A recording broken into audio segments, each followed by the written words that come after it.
Iraqi forces searched the site of a mass grave near Hawija, Iraq, this month. Officials have found more than 70 mass graves in territory once held by the Islamic State. Marwan IbrahimAgence FrancePresse, Getty Images HAWIJA, Iraq. A shepherd heard the gunshots and the screaming as Islamic State fighters executed at least 60 people at a remote military base in northern Iraq one day last year. He cowered in his home nearby, terrified. When it was safe to go out, he found piles of bodies, many of them he recognized as his neighbors. He buried them himself. They were slaughtering people for all kinds of reasons, those caught using the internet, those suspected of being witches, the shepherd, Saad Al-Amar, said at the site of a mass grave here on Tuesday. Here, I saw those victims, my neighbors. I saw bodies of mothers with their children. They had been shot. They had been burned. They were all dead. That executions routinely took place in his hometown, Hawija, was well known, proudly publicized by the Islamic State, also known as ISIS, during its 2.5-year rule in the town. But Mr. Omar's grisly knowledge represents something rare in the quest for justice, a witness who can lead the authorities to the bodies and identify many of them.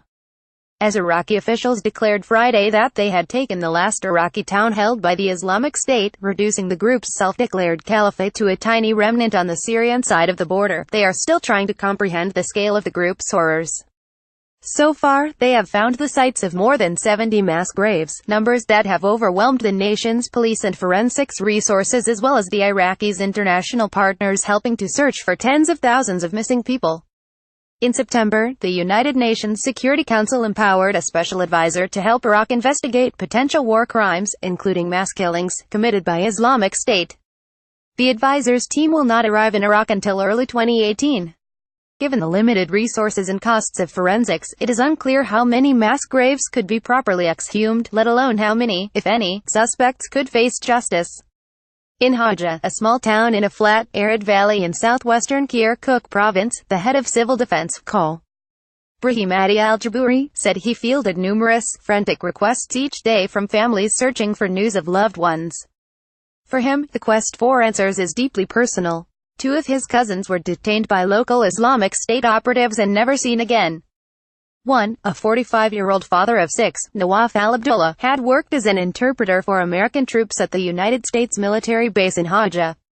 The Islamic State used the abandoned base, forward operating base McHenry, as its execution site. Can you imagine a crueler fate, asked Colonel Jabouri. To be murdered by your enemy at the place where you once worked. The United States established the base in 2003 to train local residents to fight against the al-Qaeda insurgency. American country stars held concerts in Hawija to build morale. By the time American forces withdrew in 2011, the jihadi organization was in tatters and Iraqis took over the Hawija compound. Saad Al-Amar, a 25-year-old shepherd, heard the shouts and screams from a mass execution carried out by Islamic State fighters in Hawija. He later found the bodies. Margaret Coker, The New York Times. In 2014, the Islamic State juggernaut swept across the dusty valley, overwhelming Hawija, the base and the surrounding farming villages. Today, the gravelands and terrain of the former base resembles a gruesome obstacle course, its pathways littered with human femurs and jawbones laced with broken teeth. Among the Islamic State's first targets were men who had worked in local law enforcement or with the Americans. Mr. Abdullah had done both. His younger brother, Watban, 21, had worked for the police. So the entire Abdullah family came under suspicion, according to Mr. Abdullah's sister, Sahida, who spoke by phone from a camp for internally displaced Iraqis about 70 miles east of Hawija. That included Mr. Abdullah, his wife and 6 children, as well as Watban, a newlywed whose wife had recently given birth to a girl. For more than a year, their families tried to keep a low profile, as it was deemed too dangerous for the brothers to try to escape by slipping through the Islamic State's well-manned checkpoints. We were far away from any place safe, Sahida al-Abdullah said. We had no escape. By late 2015, the Islamic State had made executions a routine event, according to the group's own propaganda videos. They were using the former base for their charnel house, in part because it offered a well-protected and remote space that would have hindered escape and prevented others from witnessing the activities there, Colonel Jabouri said. In January 2016, a group of Islamic State fighters drove into town, arrested Watban al-Abdullah and accused him of trying to sneak out of town, his sister said. He'd disappeared in their custody, and the family had no way of knowing what had become of him. Mr. Omar did. The 25-year-old shepherd lived on the outskirts of HAWIJA, near the former military base. In February 2016, a couple of days after Watban al-Abdullah's arrest, Mr. Omar and his family heard the gunshots and screams emanating from inside the base. Later that night, when the area appeared deserted, Mr. Omar climbed the earthen walls to see what had happened. The scene surpassed his worst nightmares. Dozens of bodies, some clothed and some burned, lay scattered across the frigid ground in large sticky pools of blood. The stench was unbearable, Mr. Omar recalled, his weathered face pulled into a grimace. You can't imagine the feeling of seeing the bodies of children, of people that my family and I knew. Mr. Omar felt outrage about the killings, as well as the indignity of the unburied bodies' likely desecration by wild dogs.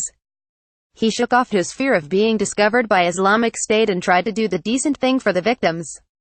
An image from a video shows bones on the ground at an abandoned military base near HAWIJA, the scene of the massacre. Kirkuk governor's office, via Associated Press by starlight, for several nights in a row, he dug several shallow pits and pulled, by his count, 60 bodies into a makeshift grave, including the body of Watban al-Abdullah, whom he recognized. Some of the bodies were burned, Mr. Omar said. Some had been tortured, but I knew him. Mr.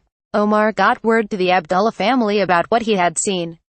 The Islamic State, however, never confirmed what happened. Mr. Abdullah's wife and sisters said. That news prompted Watban al-Abdullah's older brother, Nawaf, to risk an escape from town. His wife Naima said that the last time she saw her husband was Feb. 10, 2016. She presumes that the Islamic State caught him. She has not heard from him since he left. The next time that Islamic State fighters entered the base, it was clear that someone had trespassed. They began a search for the culprit, and immediately went to Mr. Omar's family farm, the closest homestead to the base. The Omars denied any knowledge of the burials, but the family knew Mr. Omar was no longer safe. He went into hiding. By April 2016, he and his family fled HAWIJA for good. I had to run away, he said. I knew my fate would have been the same as theirs if I stayed. Mr. Omar carried his secret with him, until last month, when Iraqi forces liberated HAWIJA. He returned soon after and tracked down Colonel Jabouri to tell him what he knew. After fierce fighting to retake the town, about 60 local Islamic State members are believed to be at large, said the regional head of intelligence, Capt. Math al-Obidi. One of them is the man suspected of ordering executions in HAWIJA, a local Iraqi named Abdel Nasser Ghazi al-Mousa. Captain Obidi said, "We are working to hunt him down," he said. More than a month after its liberation, HAWIJA remains a ghost town. Whole neighborhoods have been reduced to rubble, the commercial district torn apart by artillery fire. Most residents are waiting for local services to be restored before they leave their humanitarian aid camps and return. The mass grave remains untouched, the countless unbleached bones scattered along the sand awaiting collection and identification. Colonel Jabouri said that although he was desperate for answers about what happened, he did not have the equipment or personnel needed for a thorough exhumation. I have dozens of people calling and writing to me on Facebook, he said, standing at the grave site. Everyone wants answers. We are frantic, but without experts, there is no way to really know who is here. Follow Margaret Coker on Twitter at @KnitMargaret. Fala Hassan contributed reporting. A version of this article appears in print on November 18, 2017, on page A1 of the New York edition with the headline Crimes of the Caliphate and Iraqi Bears Witness.